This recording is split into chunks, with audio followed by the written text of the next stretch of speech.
नमस्कार, मैं वीना वर्मा हमारे YouTube चैनल एस्ट्रो वीना पर आपका हार्दिक स्वागत करती हूँ।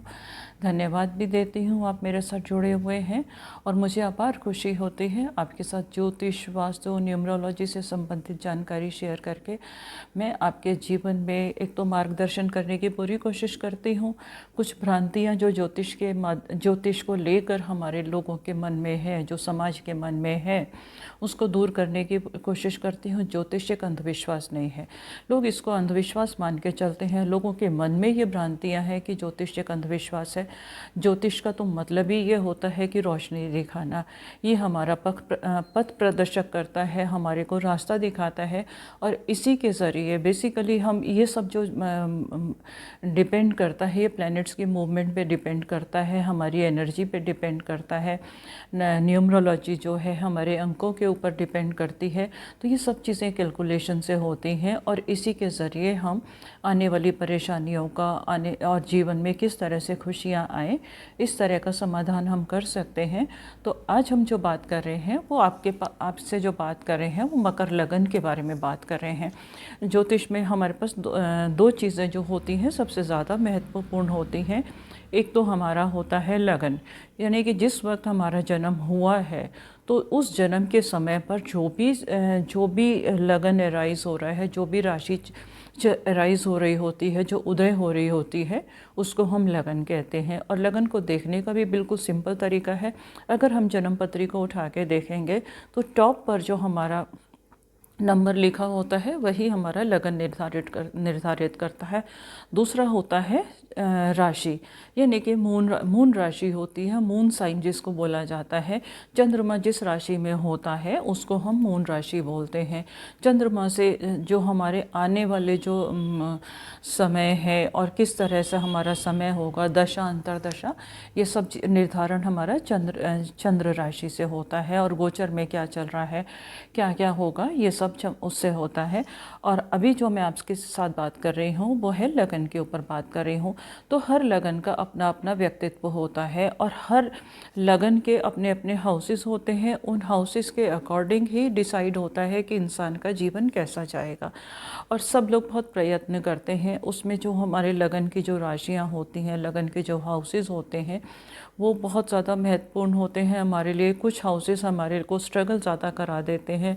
उनके लॉर्ड की पोजीशन देखी जाती है कि किसको अधिपति करते हैं, उनका अधिपति स्वामी क्या है और किस तरह का उसका किस जगह पर बैठा हुआ है, वो सब लगन के ऊपर डिपेंड करता है।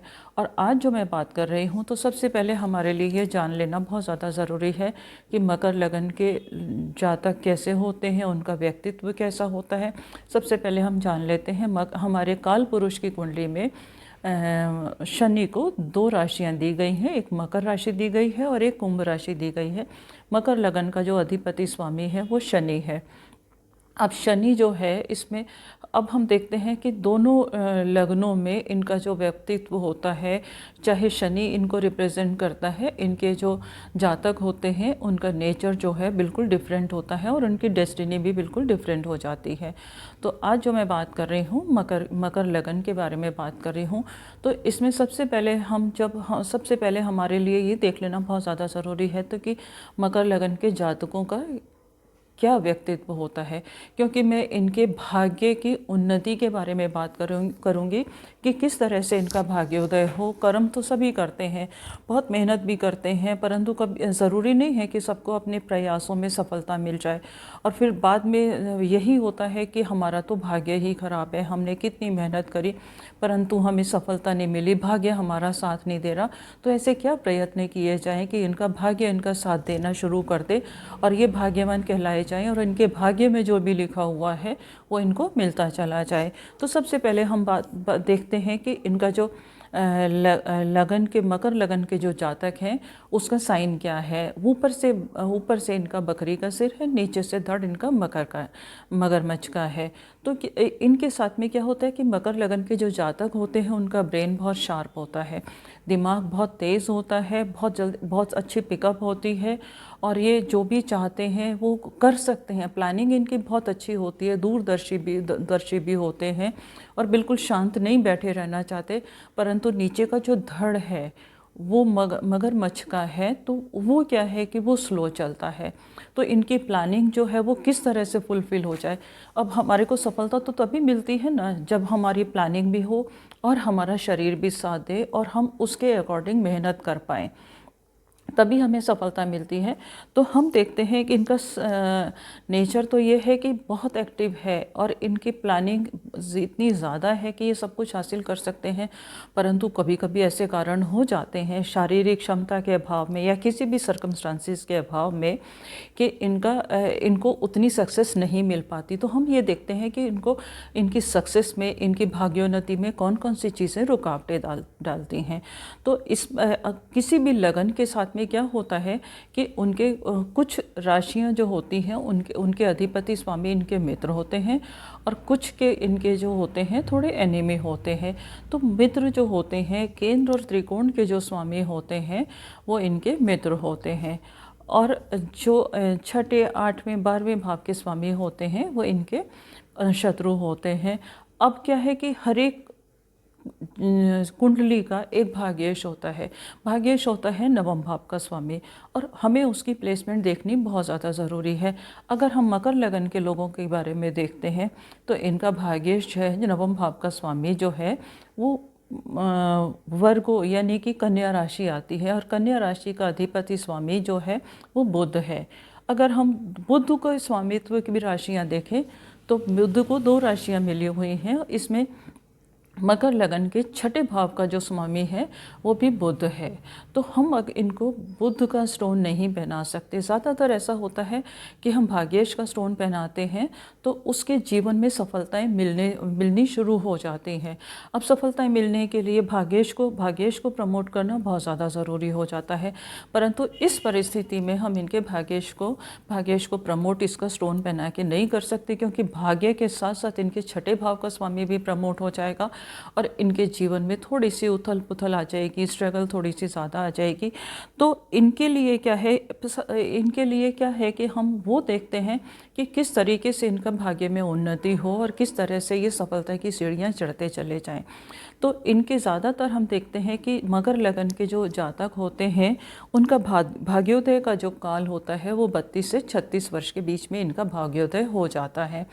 और अगर फिर भी इनके भाग्योदय में कुछ रुकावटें हैं तो किस तरह से इनका भाग्योदय हो जाए, तो उसके लिए हम देखते हैं। उसके लिए ज़्यादातर क्या है कि भाग्य को प्रबल बनाने के लिए हम स्टोन्स का सहारा लेते हैं और उन स्टोन के ज़रिए हमारे भाग्य में उन्नति हो जाती है। अब इनको बुध का स्टोन तो पहनाया नहीं जा सकता, तो हम देखते हैं कि ये क्या स्टोन पहन सकते हैं। इनका पंचम और 10th भाव का जो स्वामी है, हमें सफलता तभी मिलती है जब पूरी तन्मयता से हम कर्म को करें और उसमें आगे बढ़ें और हम उसके 100% दें, और हमारे को ये भी एश्योरेंस होनी चाहिए कि हमारे को इसमें सफलता मिलेगी और हमारे प्रयास जो हैं वो कामयाब होंगे, फुलफिल होंगे। तो इनके लिए सबसे ज़्यादा अच्छा यही है कि इनका जो शुक्र जो है इनके पंचम और 10th हाउस का लॉर्ड है, केंद्र और त्रिकोण का लॉर्ड है। अगर शुक्र इनकी जन्म पत्री में कहीं भी वेल प्लेस्ड है तो इनको शुक्र का रत्न हीरा ज़रूर पहनना चाहिए। साथ ही साथ ये नीलम भी धारण कर सकते हैं। नीलम जो है इनके लगन का स्वामी है और साथ ही साथ धन भाव का स्वामी है। तो धन की इच्छा तो हर एक को होती है। अगर शनि और शुक्र वेल प्लेस्ड हैं तो इनको किसी भी ज्योतिषी से संपर्क करके अपनी कुंडली का अवलोकन करवा के, उसका अच्छे से निरीक्षण करवा के इनको ये दोनों स्टोन पहनने चाहिए। पूजा पाठ करने के बाद उसके प्राण प्रतिष्ठा करी जाए जिससे कि वो पूर्ण फल दे दे।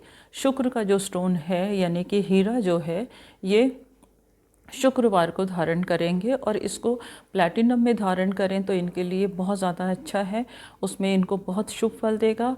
और नीलम जो है वो चांदी में धारण किया जाएगा, वो मिडल फिंगर में धारण किया जाएगा शनिवार को।